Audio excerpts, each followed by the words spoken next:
Hello everyone! Welcome to the first video in my enemy series, where I'll be taking you behind the scenes of creating enemies for my game Ninja Froggy. In today's episode, we'll be making a dog. The process will involve 3D modeling, animating, texturing, and programming, so sit back and enjoy. Let's talk about the dog's characteristics. He has 100 HP and loves water. If you attack him, he hides in his shell, and he's immune to damage. When hiding, he'll be peeking to make sure the coast is clear. By default, he'll just be wandering around and swimming around. And when he sees Froggy, oh, it's game on. Now let's jump into modeling the turtle. And that's where my problem begins. You see, I find it very hard to model organic objects.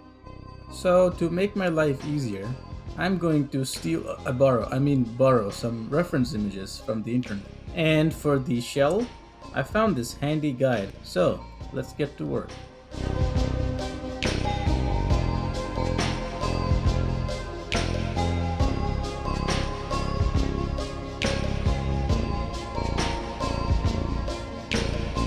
Not bad. Well, it looks more like a plate than a shell, but I can fix that using a trick called proportional editing.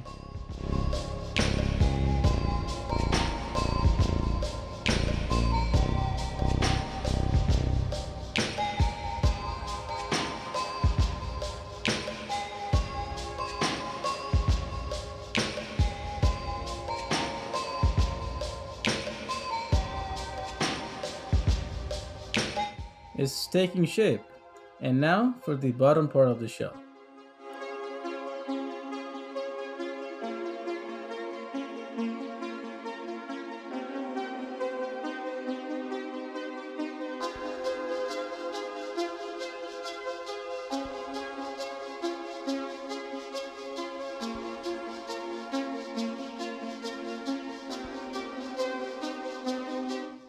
Finally, it's time to work on the annoying part, making the actual f***ing turtle. While I was searching for reference images, I also yoinked this one, which resembles the shape I'm thinking of.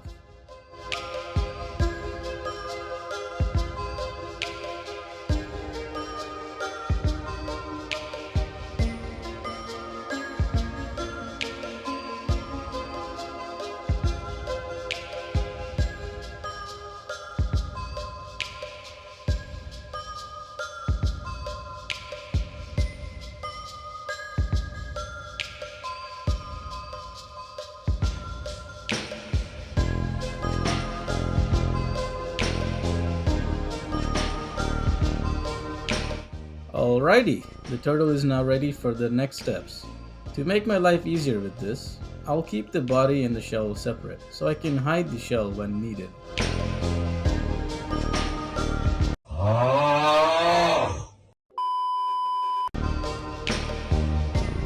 Next up, I rigged the turtle for animation. Simple bones for the legs, tail, and head, plus a few shortcuts like inverse kinematics, so I can move a single bone to control the whole chain. Then comes weight painting, to make the whole model deform with the bones.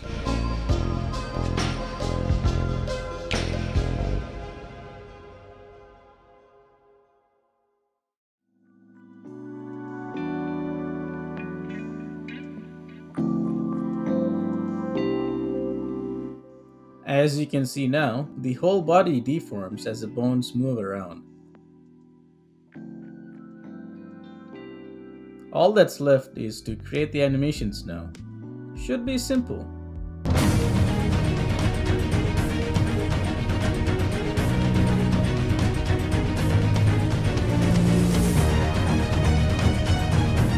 Okay, that was not simple.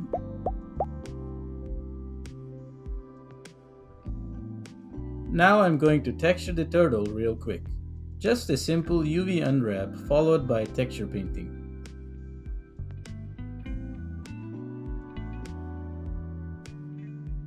Now it's time to export this to my game and write code to move him and stuff.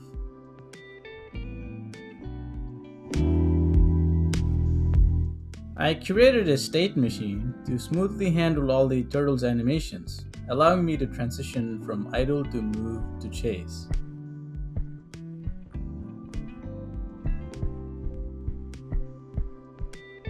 If he's in water, he also switches to alternate animations.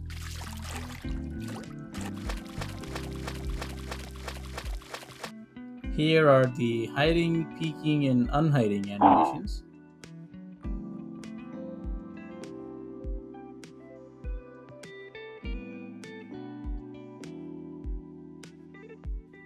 And finally, the death animation.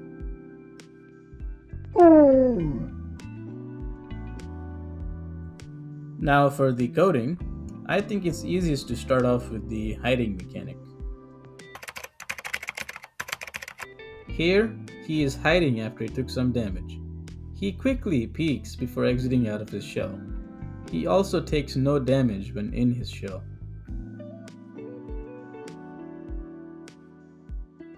And when I'm in front of him, when peeking, he will go back to hiding.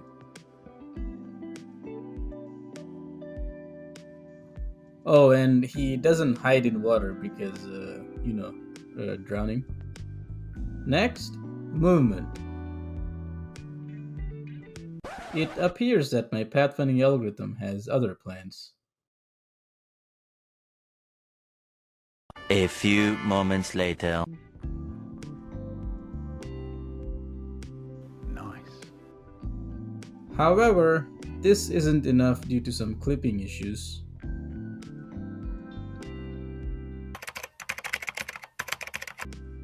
And there we go. As you can see now, they're all minding their distance.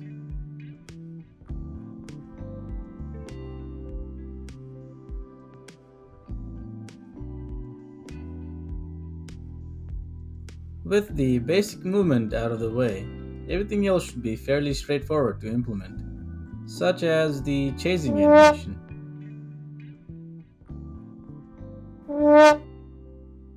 The attack animation. Man, nothing works the way I expect. 2,000 years later. Okay, things are working well now. The turtle now chases Froggy properly and stops to attack when close.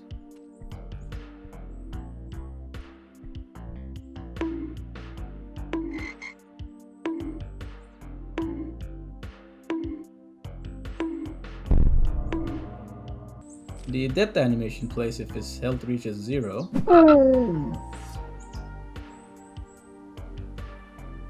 And he leaves his shell behind. He can get run over by a car and become a pancake. Oh, and Froggy can also climb on his shell.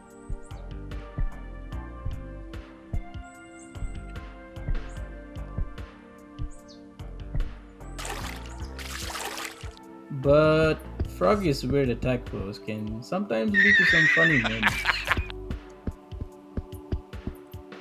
That about wraps things up. From a goofy plate-shaped shell to Froggy's relentless pursuer, this turtle was a journey. Honestly, this process taught me a lot, like how not to animate the legs, and why debugging my pathfinding algorithm might just shorten my lifespan. But hey, it all worked out in the end. Sorta. Let me know what you think in the comments below. Don't forget to like, subscribe, and hit that bell so you don't miss the next enemy I'll be creating. Hint, it might involve invisibility. As always, thanks for watching, and I'll see you in the next one. Later.